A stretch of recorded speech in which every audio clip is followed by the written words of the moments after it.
Well, good morning and welcome to Church Talk. Bill and Dr. Chris isn't here today. We're on our own. She's been out of town, and so we're doing a solo flight. We're going to do 2 solo flights, actually. This is the first part of a 2-part series on how churches grow, then and now. And we're going to look at, how do churches grow? What has kept them from growing, or what's keeping them from growing today? Let's start with, in this episode, we're going to talk specifically about how church growth worked back in the day. Back about 1955.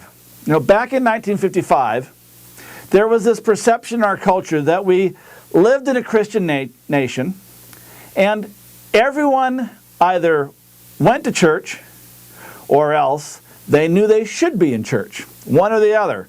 We'd drive down. I can remember driving, or being driven actually as a teenager. Mom and Dad playing out the driveway, and our next door neighbor was cutting the grass. And the conversation in the car was, they normally go to church. They should know. They should be there. Just the norm. Back then, there was denominational brand loyalty. If you were a Methodist, you were always a Methodist. If you were Catholic, you're always Catholic. Presbyterian, Disciples of Christ, you name it, whatever you were raised in. When you went to a new town, if you moved for whatever reason, were transferred, you looked for a church of the same brand. And even if the worship wasn't exactly what you were expecting, hoping for, maybe the pastor wasn't quite the person you'd hoped he'd be or she'd be, you went anyway because, you were a lifelong Lutheran or a lifelong whatever. And very important, brand loyalty was part of the culture. Christianity and churches and clergy back then all had stellar reputations. In fact, I sometimes wish I'd been raised and became a pastor back then, back when pastors were on the same level professionally as doctors, attorneys, surgeons. We were all in the same class once upon a time. Now, not so much. Back then, Sundays were sacrosanct. Sundays, they were set aside. Business set Sundays aside. That they didn't open. And eventually when they did open, they opened at 11 or 12. So those of us who wanted to go to church could go to church and then, stop in. But there was no sports. There was nothing. Television. But, back then there was only 3 channels anyway. So there wasn't a whole lot of competition for the church back in the day. And for many people back in the day, the church was the hub of family and even community activities. We got together for fun, we got together for fellowship with family and friends, and the church was at the core of it. Now, that's still true of some people today, but not so much with those who are younger. So that's the church culture back in 1955, or thereabouts. Back in 1955, no one was studying church growth. Not really, because churches just seem to naturally grow. So if you, here's an infographic that's on Pinterest, and this is essentially an outline, or if you will, follow the arrow. It tells you how churches grew back then. And so here's essentially, this is how church growth worked back in the baby boomer era, back in 1955 and before. First, a denomination would identify a growing suburb, someplace where, people were moving out into that area, and so, we got to have a church. So they would buy some property, and they would build a building.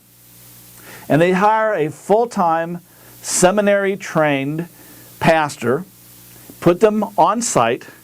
They would advertise in the newspaper. They might do some direct mail, but mostly they'd advertise in the newspaper and put up a big church sign with the denominational logo and the name of the church prominently displayed, and it had what time worship services were, and they would launch.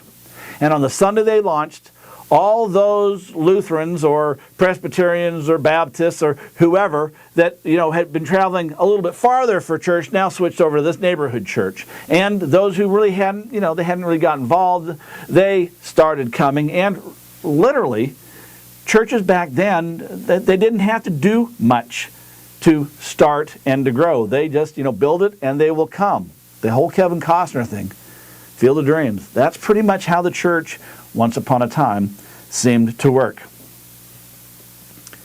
Once the church was established, then it was the pastor's job, if you will, or it was the church's job to grow or to continue to grow. And, you know, it didn't happen like it has to happen today. Back then, it was pretty natural. Here's how it went. The pastor's primary task was administration and member care. They visited the sick. They visited members, went to dinner, lunch, and dropped in for coffee or whatever. The pastor was out in the community with their members, primarily.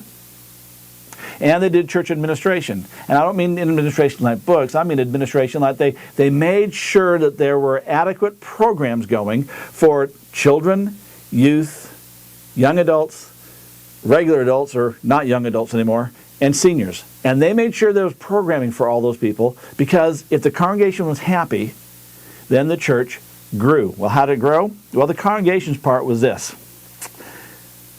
Babies were born. That's really pretty much how churches grew. Babies were born. Babies were raised in the church. Babies became teenagers. They got baptized either at birth or, at confirmation. They made a confirmation commitment, or they got baptized as young adults or, 9-year-olds, as the case may be, so on and so forth. And then they stayed. They didn't move. And if they did move, they would find another of their brand of church. They would, if they were raised Lutheran or Presbyterian, that's the church they went and found when they went to their new area. And most of the young adults who've been raised in church pretty much stayed in the church. The church continued to grow as that suburb continued to expand, new people moved in. When someone was transferred who was your brand, they would come to church because they would go to Lutheran church. And if someone in your congregation moved, they would find again their brand. And since the church back in the 40s and 50s was in the midst of what became known as the baby boom, churches naturally grew. It was automatic. But it's not 1955 anymore. We don't live in a Christian nation where everyone goes to church. Today, research shows us that at best, in most areas, 15%, 17% in one of the highest church areas in America, which, by the way, is not Texas and Mississippi, 15% is the average of who will be in church on any given weekend. And those who, if they weren't in church, they knew they should be, well, today it's sort of reversed. If you're in church, people want to know why. What's the point? Why are you going? Why are you wasting your morning? Denominational brand loyalty? Forget it. Today, most churches are a hodgepodge of, if it's a Lutheran church, there's Presbyterians and Methodists and, et cetera. There's Presbyterian church, there's Baptists, and it just goes on and on. There's just this hodgepodge. No one, or very few people, I should say, are brand conscious anymore. They go where their friends are. They go where the pastor who's preaching a great sermon or the music is right, or there's lots of reasons why they may get involved in a church that is not their own. I know one couple who got involved in a church not of their brand because the nursery had hand sanitizer and the church of their own brand didn't. And they said, well, I know that my kid's going to be taken care of here. And that was why they switched. So, really insignificant reasons why people today may not be a part of a particular church, brand loyalty. Back in the day, as I said, Christianity, church, and clergy all carried positive reputations. Yeah, not so much anymore. Sundays, it used to be sacrosanct. Yeah, right. Soccer, baseball, softball, all these kids' sports, family sports, whatever. Every store is open, every mall is open, and it's really hard to compete with Xbox and 185 channels of whatever you want, plus the on-demand and et cetera, et cetera. Everything seems to be in direct competition with the church today. For many people, back in the day it was the hub, the church was the hub. Nah, not so much. Baby boomers especially, and younger, are involved in other things in their real lives. And they don't go to church 4 or 5 times a week. They don't get as involved. They're not on all the committees or etc. You know, they have a life outside the church, whereas once upon a time the church was the life of the community. So that's how churches grew 1955-ish, and why it's not working today.